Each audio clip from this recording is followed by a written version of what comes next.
So this is lesson number 8 already in our The Shack series. This one is called The Breath of God. So last time you guys had homework for anyone that was here, and it was, has anyone tried less of no, me do, and more of your will be done? Has anyone tried to make a point of that, of being more aware of the, no, I don't want to bother you with that, I'll just take care of it kind of attitude? That's me. I do that way too often. And if anyone has anything, would they like to share any instances of it? Yep. In a paper I submitted for my evangelism class the other week, I had a line about how, it was about my personal walk, how I used to try to take everything into my own hands, because I thought they were the only ones trustworthy, the only ones that could, only ones I could trust, really. And then, as time moved on, and I went back to church and stuff like that, I realized it's kind of hard to care about all the little things when, this was a line I wrote in the paper, when the conqueror of sin and death is on my side. I like it. Right. All those little things that we stumble over each day, right? We get caught up in the moment, we get caught up in the minute, we get caught up in the circumstance, and when we can take some time, pull back a little, and see the bigger picture. I was reading something the other day that said if you had a life-altering situation tomorrow, would what you're mad about today matter? Right? And I think about that when I get sick of the dogs barking, or someone didn't come over and help me do something even though I didn't ask them. They should have just known that I needed help. It's ridiculous. And it's silly things that I get myself all worked up about. And then I think, why? I with myself, with my children, with my parents, my grandparents, I've seen enough life-altering situations that I should know better. I should know that this little stuff doesn't matter. But I still find myself getting caught up in it, going, forget it, I'll just do it myself. I think that to myself, and I stomp around the house, or I close a cupboard harder than it needed to be, just so people know I'm out there making noise. I'm like, really? You're such a baby.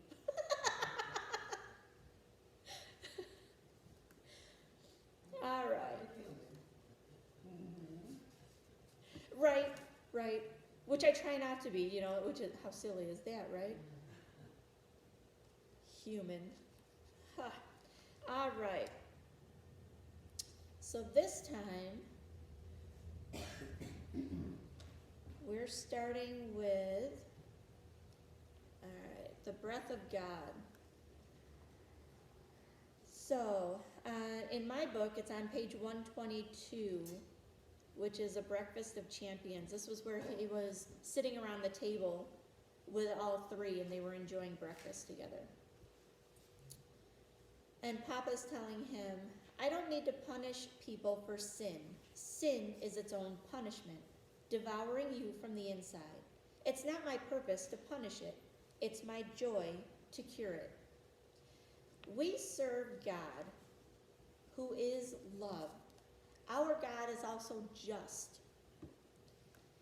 Those are not the same. A lot of people believe that they are the same. If you say that your God is love, then he's good all the time. Absolutely. Well, if your God's love, then he loves everyone equally. Absolutely. Well, you say that your God is love, well, that means how could he send someone to hell? He doesn't. What he does is he gives you an opportunity to change your course. If you continually reject him in such a profound way that you want absolutely nothing to do with him, and you make that choice known to him, he has set rules, and guides for us to keep us safe, to draw him to us. And being a just God, he cannot be around sin. Sin must be punished. So in that, evil will be punished. It will come to an end. There will not be evil in the new heaven and the new earth. But not before those who are written in the book of life are all accounted for. We have a very patient God. And people say, well, I wish he'd come back tomorrow and just destroy all this evil. I don't. I know that I have people in my life, people that I love, that they're not ready yet. They're not there yet. They haven't turned to him. They haven't accepted him. And if he comes back tomorrow, they won't be with him. And I don't want to see that happen. I am so thankful our God is so patient. Some view God as weak because he could not control his creation, leading to Adam and Eve's rebellion, right? The original sin was their rebellion. They're making that choice, taking the apple and eating it. They made several choices in there. They knew what was right. They knew God's rules. They knew his guide. And they had walked with him. They knew God. Yet they chose to disobey him. Others believe God is watching us flounder for his own entertainment.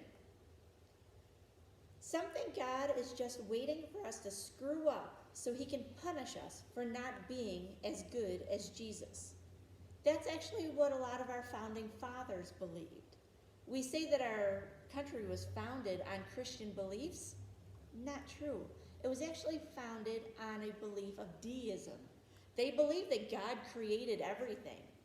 And they believed that God was the supreme being. But where they then veered was that they said God took his hands off and said, I created you, let's see what you're going to do. And he just sits back and watches. That's not the God I serve. The God I serve is involved in my life each day, every moment.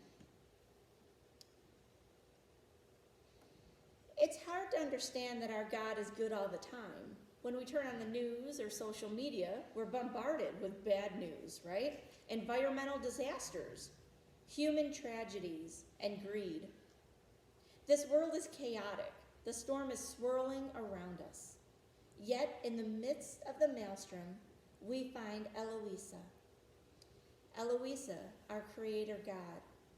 We can hear Eloisa in a bird song. Ever hear a bird song in the winter? You'll hear little peeps and chirps. They won't sing for their mating songs yet. That's coming up actually though. End of February and stuff, we'll start hearing the robins. But every once in a while you can go outside and just hear a bird song, a little tweet, a little chitter. That's Eloisa talking. We can also feel Eloisa in the sunlight when it touches our skin, or see on a distant hill when the sun breaks through the clouds and all you see are those rays that come down. So you can have a sky full of clouds and you'll see that one peak and it's highlighting that area. How about in a gentle breeze on our face when you just feel that coolness? Hearing a loved one's laugh. I believe Eloisa is in that too.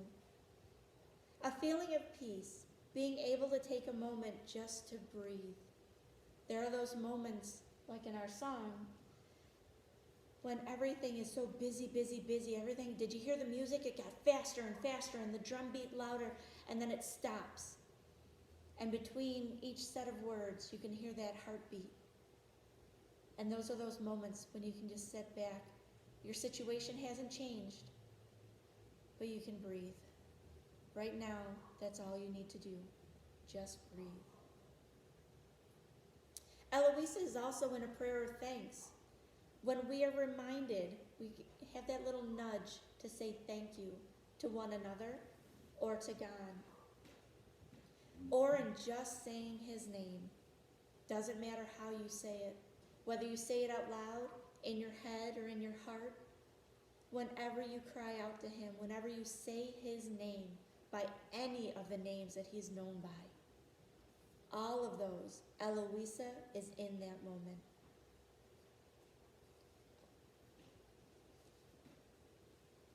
Now I'm in the chapter, in my book it's page 136, a long time ago in a garden far away. This is what we were talking about at breakfast, she responded. Let me begin by asking you a question. When something happens to you, how do you determine whether it is good or evil? Mac thought for a moment before answering. Well, I haven't really thought about that. I guess I would say that something is good when I like it, when it makes me feel good or gives me a sense of security. Conversely, I'd call evil something that causes me pain or costs me something that I want. So it's pretty subjective then. I guess it is. And how confident are you in your ability to discern what indeed is good for you or what is evil? To be honest, Max said, I tend to sound justifiably angry when somebody is threatening my good, what I think I deserve. But I'm not really sure I have any logical ground for deciding what is actually good or evil, except how something or someone affects me. He paused to rest and catch his breath a moment. All this sounds quite self-serving and self-centered, I suppose. And my track record isn't very encouraging either. Some things I initially thought were good turned out to be horribly destructive. And some things that I thought were evil, well, they turned out... Sarai, you interrupted. Then it is you who determines good and evil. You become the judge. And to make things more confusing, that which you determine to be good will change over time and circumstance. And then, beyond that, even worse, there are billions of you. So when your good and evil clash with your neighbors, fights and arguments ensue, and even wars break out. The colors moving within Sarayu were darkening as she spoke, blacks and grays merging and shadowing the rainbow hues. And if there is no reality of good that is absolute, then you have lost any basis for judging. It is just language, and one might as well exchange the word good for the word evil. I can see where that might be a problem, said Mac. A problem? Sarayu almost snapped as she stood up and faced him. She was disturbed, but he knew that it was not directed at him. Indeed, the choice to eat of that tree tore the universe apart, divorcing the spiritual from the physical. They died, expelling in the breath of their choice the very breath of God. I would say that is a problem. In the intensity of her speaking, Sarayu had risen slowly off the ground, but now as she settled back, her voice became quiet but distinct. That was a great sorrow day. Neither of them spoke for almost 10 minutes while they worked. As he continued digging up roots and throwing them into the pile, Mac busily worked in his mind to untangle the implications of what she had said. Finally, he broke the silence. I can see now, confessed Mac, that I spend most of my time and energy trying to acquire what I have determined to be good. Whether it's financial security, or health, or retirement, or whatever, and I spend a huge amount of energy and worry fearing what I've determined to be evil. Mac sighed deeply. Such truth in that, said Sarayu gently. Remember this. It allows you to play God in your independence. And that's just what we do each time we say, no, me do. We're exercising our independence, and we're trying to separate ourselves from God. That's why part of you prefers not to see me, and you don't need me at all to create your list of good and evil. But you do need me if you have any desire to stop such an insane lust for independence. So there's a way to fix it? Asked Mac. Got 'em all. You must give up your right to decide what is good and evil on your own terms. That is a hard pill to swallow, choosing to live only in me. To do that, you must know me enough to trust me and learn to rest in my inherent goodness. Sarayu turned toward Mac, at least that was his impression. Mackenzie, evil is a word we use to describe the absence of good, just as we use the word darkness to describe the absence of light, or death to describe the absence of life. Both evil and darkness can be understood only in relation to light and good. They do not have any actual existence. I am light, and I am good. I am love, and there is no darkness in me. Light and good actually exist. So, removing yourself from me will plunge you into darkness. Declaring independence will result in evil, because apart from me, you can draw only upon yourself.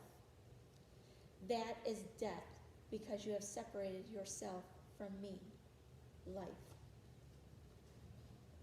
When all we see is the darkness, it is because we have turned away from the light. We look to ourselves or to those around us to meet our needs, which is a hard pill for them to swallow sometimes, right? We ask others to meet the needs that they have no business trying to meet. Yet we put it on them. They don't always take it, but we put it on them. We believe we are entitled to have our needs met in a timely manner, in an acceptable way of our choosing. Do it my way. Do it now.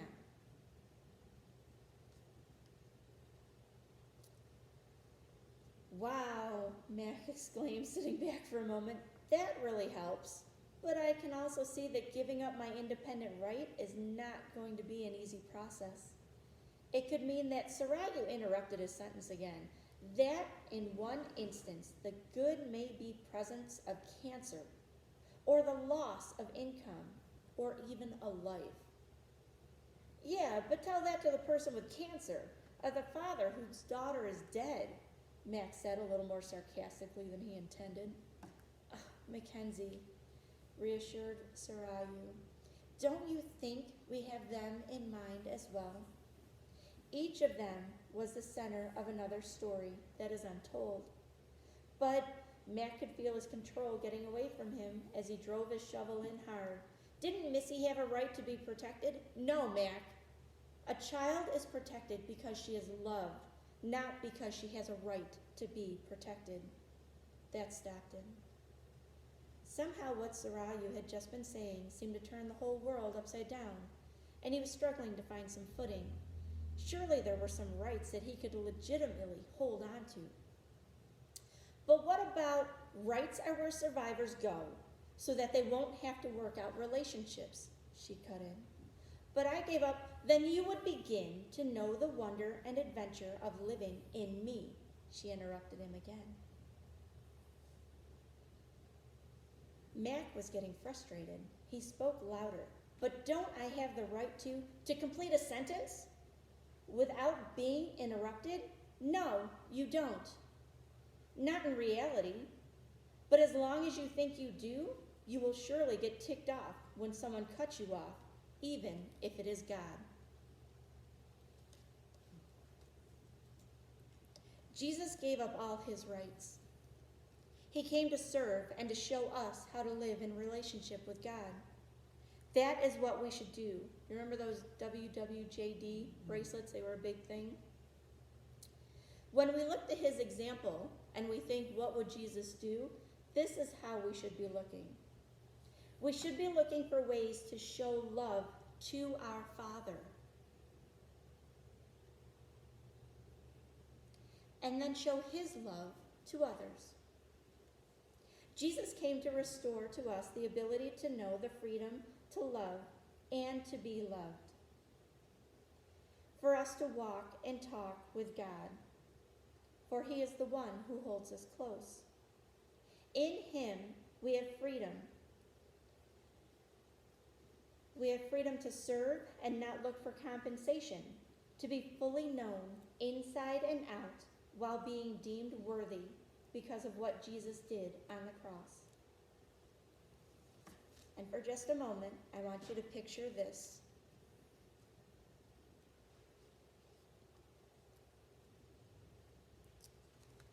So they were finishing up in the garden, and as she's walking away, as with the wind, he thought he could see her path, the plants bending in turn as if in worship. The next time you see a breeze blow and move a tree limb or a blade of grass, pretty soon the flowers, I want you to picture that as God walking ahead of it, and that God is the one making things move. So your homework for this next time, I want you to take note, actually write it down somewhere, in your phone, on a piece of paper, something that you would bring with you. I want you to take note of God's presence in the days ahead. Where do you notice him? Is there anything that stands out that, I get it, God, that was God. Maybe it is in watching the trees blow in the wind. Or I love, when I do my dishes, sometimes I don't love doing my dishes. But where my window is, and since we live in a valley, there are times when you can see the very tops of the very tall trees move, but nothing is moving down lower.